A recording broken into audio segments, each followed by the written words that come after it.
Bismillahirrahmanirrahim. Kejadian Isra dan Mi'raj terjadi setahun sebelum hijrah Nabi SAW ke kota Madinah. Jadi tepatnya tahun 12 ya dari masa penobatan Nabi. Ini disebutkan dalam riwayat Al-Baihaqi dalam kitab Dalailun Nubuwah.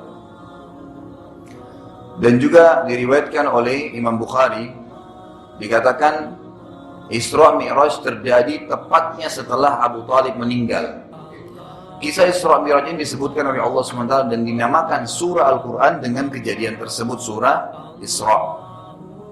Surah Al-Isra ini urutan 17 dalam Al-Quran dan Allah ceritakan di ayat satunya, A'udzubillahi minasyaitonirrajim, Bismillahirrahmanirrahim. Subhanalladzi asra bi'abdihi laylan minal masjidil haram ilal masjidil aqsa alladzi barakna hawlahu linuriyahu min ayatina innahu huwas sami'ul basir. Maha suci Allah yang telah memperjalankan hambanya pada suatu malam dari Al-Masjidil Haram ke Masjidil Aqsa yang telah kami berkahi sekelilingnya agar kami perlihatkan kepadanya sebagian dari tanda-tanda kebesaran kami. Perhatikan terjemahannya ya. Ini maksudnya Isra dan Mi'raj untuk ini. Bukan hanya perintah sholat, tapi diperlihatkan kepadanya kepada Nabi Muhammad SAW sebagian tanda-tanda kebesaran kami. Sesungguhnya Dia Allah adalah zat yang maha mendengar lagi maha mengetahui. Masjidil Haram adalah masjid haram di Mekah dan Masjidil Aqsa adalah masjid yang ada di Palestina. Pada saat akan terjadi Isra dan Mi'raj pada malam itu terjadi pembelahan dada Nabi SAW yang kedua kalinya. Yang pertama kali masih ingat kapan pembelahan dada? Waktu umur beliau 6 tahun. Waktu beliau masih tinggal bersama dengan Halimah Sa'diyah di padang pasir. Yang kedua sekarang terjadi ya sebelum Isra dan Mi'raj terjadi pembelahan dada yang kedua oleh Jibril alaihissalam sebagaimana dijelaskan dalam Sahihain hadis Bukhari Muslim dari Anas radhiyallahu anhu bahwasanya Abi Dzar radhiyallahu anhu bercerita tentang Nabi sallallahu alaihi wasallam. Ia berkata, atap rumahku terbuka saat aku masih di Mekah. Maksudnya ini malam Isra itu. Nabi SAW ceritain, jadi atap rumahku tiba-tiba terbuka pada malam itu. Lalu Jibril turun dan membelah dadaku, lalu mencucinya dengan air Zam-Zam. Kemudian Jibril alaihissalam mendatangkan sebuah piring dari emas yang penuh dengan hikmah dan iman, dan menuangkannya pada dadaku lalu menutupnya kembali. Kemudian Jibril memegang tanganku dan membawaku naik ke langit. Saat tiba di langit pertama, Jibril berkata pada penjaganya, bukalah. Penjaga tersebut, penjaga langit dari malaikat berkata, siapa kamu? Jibril menjawab, aku Jibril. Penjaga berkata, apakah engkau bersama orang lain? Jibril menjawab, iya, Muhammad. Penjaga tersebut dari malaikat berkata, apakah ia telah diizinkan untuk lewat? Kata Jibril alaihissalam, iya, maka bukalah. Maka dibukalah pintu langit pertama. Ada beberapa riwayat Bukhari yang lain menjelaskan, kata Nabi SAW, pada malam aku diisrakan, aku dijalankan malam hari, aku sempat tertidur. Lalu aku melihat datang kepadaku Jibril dan bersamanya Burak. Nah, Burak ini disebutkan dalam beberapa riwayat adalah seekor kuda berwarna putih yang memiliki 2 buah sayap. Kata Nabi SAW, yang Burak itu, ya kecepatannya di mana dia letakkan kakinya maka langsung sampai ke ujung pandangan mata. Jadi cepat sekali itu perjalanannya. Lalu kemudian membawaku ke langit. Kemudian terjadilah kalimat yang sama. Jibril berbicara dengan penjaga langit dan berkata, ya, bukalah. Maka penjaga langit sempat berkata, dari malaikat nih, siapa kamu? Padahal sebenarnya Jibril alaihissalam ini adalah pimpinan malaikat. Pimpinan para malaikat. Kata sebagian ulama hadis, berarti pintu langit itu tertutup rapat dan juga menjadi hijab terhadap para malaikat. Jadi malaikat sendiri tidak bisa melihat ada apa di belakangnya langit itu. Mereka pun tertutup. Lalu kata Nabi SAW, saat kami sedang di langit pertama, kami melihat seseorang yang sebelah kanannya terdapat sekelompok orang dan sebelah kirinya juga sekelompok. Ada orang lagi duduk, sebelah kanannya ada orang, sebelah kirinya ada orang, sekelompok-sekelompok itu. Bila orang itu melihat ke arah kanannya, maka ia tertawa. Dan bila ia lihat ke arah kirinya, ia menangis. Ia berkata kepadaku, selamat bertemu wahai anak yang saleh dan nabi yang saleh. Aku bertanya pada Jibril, siapa orang ini wahai Jibril? Nabi SAW tidak tahu. Kata Jibril AS, ia adalah Adam. Dan yang di kanan dan kirinya adalah keturunannya. Yang di sisi kanannya penghuni surga. Makanya dia tertawa dan tersenyum waktu melihat mereka. Dan yang di sisi kirinya adalah dari keturunannya merupakan penghuni neraka. Wa na'udzubillah. Karena itulah, bila ia melihat ke arah kanan ia tertawa dan bila ia lihat ke kiri dia menangis. Lalu aku dibawa oleh Jibril ke langit yang kedua. Saat tiba di langit kedua, Jibril berkata lagi pada penjaganya. Ada lagi penjaga langit kedua. Bukalah. Lalu penjaga tersebut menanyakan sama dengan penjaga langit pertama. Siapa engkau? Dia mengatakan Jibril. Siapa bersamamu? Muhammad. Apakah dia sudah diizinkan? Iya. Bukalah, baru dibuka pintunya. Riwayat Bukhari lain menjelaskan juga bahwasanya Nabi SAW bersabda, saat saya sedang di Masjidil Haram, Jibril AS datang kepada saya lalu membawa saya dengan burak atau hewan antara kuda dan keledai dan membawa saya ke Masjid Aqsa. Kalau tadi kan riwayat pertama itu langsung ke langit. Nah ini riwayat yang kedua menjelaskan ke Masjid Aqsa. Maka Nabi SAW pun lalu masuk dalam masjid dan ternyata di dalamnya berkumpul seluruh Nabi. Lalu beliau SAW sholat dan mengimami mereka. Bagaimana? Allahu alam. Kita nggak tahu. Jadi ini jelas alam ruh ya. Karena semua Nabi-Nabi dan Rasul itu dihadirkan oleh Allah SWT di Masjid Aqsa waktu itu dan Nabi SAW sholat mengimami mereka. Juga tidak dijelaskan tentang sholat apa itu. Disebutkan juga dalam ringkasan riwayat, burak mempunyai kecepatan dengan meletakkan sekali kakinya maka langsung sampai ke tujuan. Juga bisa dibayangkan bagaimana kemuliaan Masjid Aqsa pada saat itu, sampai semua Nabi alaihimussalam kumpul dan sholat berjamaah dan dipimpin oleh manusia yang terbaik Nabi kita Muhammad SAW. Lalu Jibril AS datang dan membawa 2 buah gelas pada saat itu ya. Yang satu berisi susu dan yang lainnya berisi khamar. Lalu Nabi SAW disuruh pilih, yang mana kau pilih wahai Muhammad? Nabi SAW mengatakan, maka aku pun memilih susu. Dan Jibril berkata, engkau telah memilih dengan benar, maka engkau dan umatmu mendapatkan petunjuk. Lalu saya dimi'rajkan ke langit. Sebagaimana ya ada juga di dalam bahasa Arab, mi'raj itu bisa berarti sebuah tangga yang dinaikin. Orang kalau naik ke atas pakai tangga namanya mi'raj. Nabi SAW mi'raj ke langit ya, menaiki sebuah tangga terbuat dari cahaya. Sekejap saja Nabi SAW dengan Jibril SAW sampai ke langit bumi atau langit pertama. Lalu Jibril SAW mengetuk pintu langit pertama. Malaikat penjaga langit pertama bertanya siapa? Jibril SAW berkata saya Jibril. Malaikat penjaga berkata siapa bersamamu? Jibril berkata alaihissalam Muhammad. Malaikat penjaga berkata saya tidak diizinkan kecuali untuknya. Ini riwayat lain ya buat Bukhari. Jadi tadi pertama mengatakan apakah dia sudah diizinkan, tapi riwayat kedua mengatakan saya tidak mengizinkan manusia masuk ke sini kecuali dia Muhammad saja.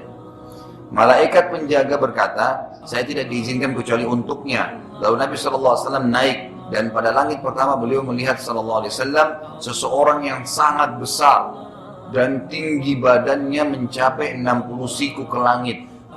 Kalau 60 siku ini kurang lebih 27,5 meter. Tingginya ke langit, kayak raksasa gitu kan. Setiap kali dia lihat ke sebelah kanannya maka ia tersenyum dan setiap kali lihat ke sebelah kirinya ia menangis.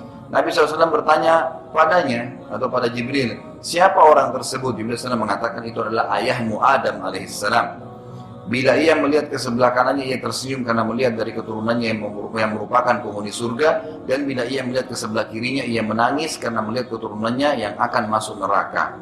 Saat bertemu dengan Adam alaihissalam maka Nabi Adam alaihissalam berkata, selamat datang wahai anak yang soleh. Saya diperlihatkan 2 mata air yang mengalir dengan kencang, kata Nabi SAW pada saat itu ya, masih kisah di langit pertama. Saya bertanya pada Jibril SAW, apa itu? Jibril berkata itu adalah sumber mata air Nil dan Furat. Nah ini kalau sungai Nil ada di Mesir, kalau Furat ada di Turki. Lalu kata Nabi SAW, Saya juga diperlihatkan orang-orang yang berenang di lautan darah, dan di pinggiran lautan itu seseorang yang menunggu.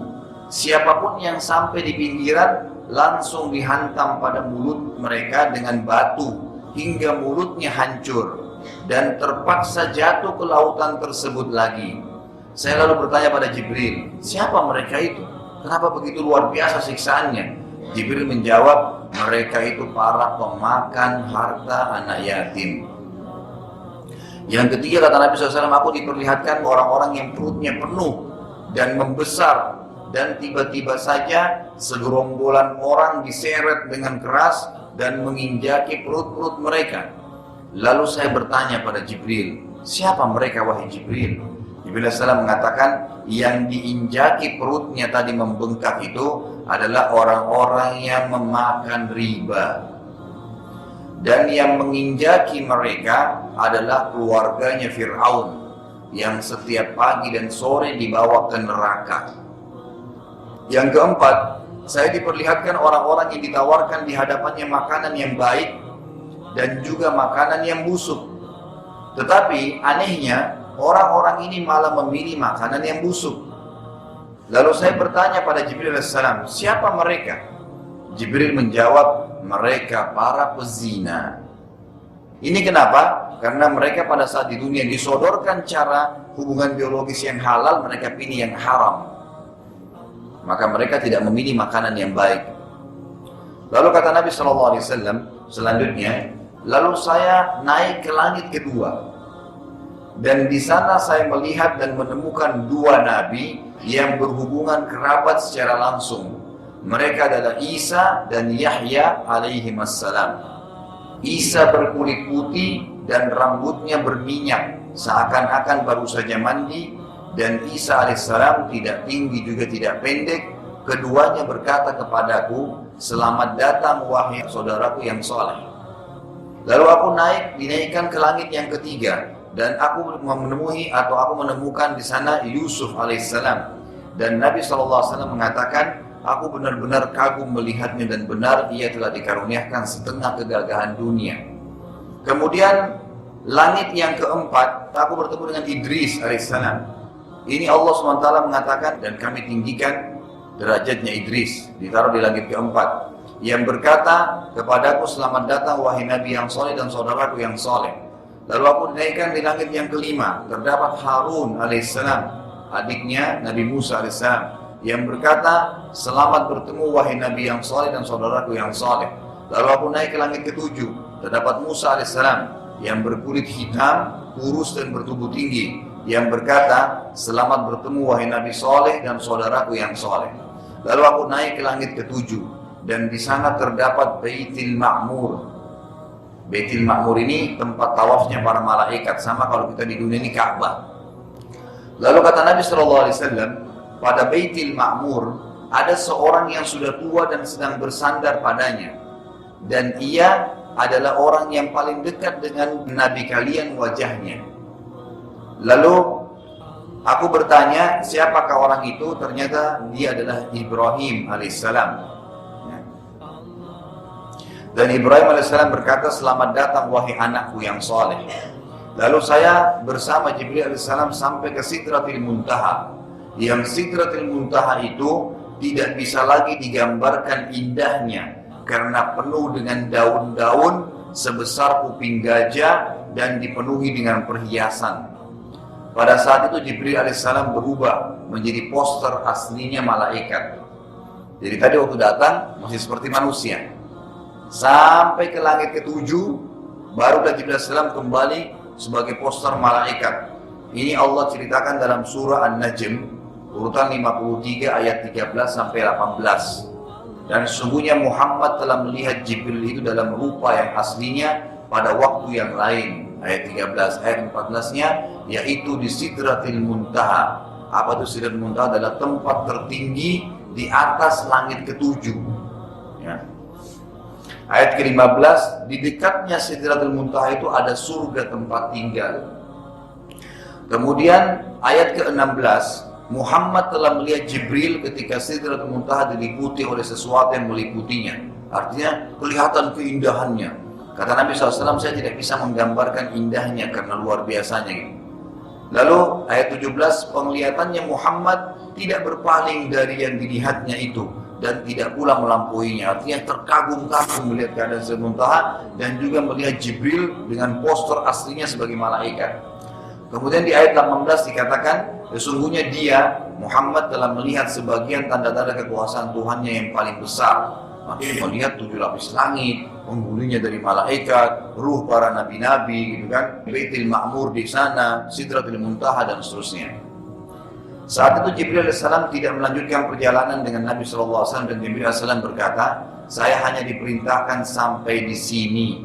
Nabi SAW berkata, tiba-tiba cahaya Allah Subhanahu Wa Taala menerangi seluruh Sidratul Muntaha hingga menjadi sangat indah dan tidak dapat digambarkan lagi keindahannya. Dan Nabi SAW diajak berbicara oleh Allah Subhanahu Wa Taala tanpa perantara, dan pada saat itu Allah Subhanahu Wa Taala menyampaikan tentang perintah mengerjakan sholat. Kemudian awalnya diperintahkan 50 waktu sholat dan akhirnya dimudahkan sampai menjadi 5 waktu sholat.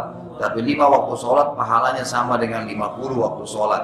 Kisahnya adalah saat Nabi SAW kembali ya ke langit tertentu yang bertemu dengan Musa AS. Musa AS berkata, apa yang telah dicatatkan Allah untuk umatmu? Kata Nabi SAW, 50 waktu sholat. Kata Musa AS, kembalilah, mintalah kepada Allah agar diringankan karena umatmu yang sangat lemah. Maka Nabi SAW kembali terus meminta. Ada sebagian athar mengatakan, ya, atau riwayat yang sahih, itu Allah SWT kurangi, setiap minta 5 waktu sholat dikurangi. Sampai terakhir, ya Musa AS selalu mengatakan, kembalilah masih berat, kembalilah masih berat. Dan Allah SWT mengatakan, wahai Muhammad, dia adalah 5 waktu sholat, tapi pahalanya adalah 50 waktu sholat. Tetap pahalanya besar, karena kita kan setiap satu pahala dilipat gandakan menjadi 10 kali lipat khusus untuk Muhammad SAW.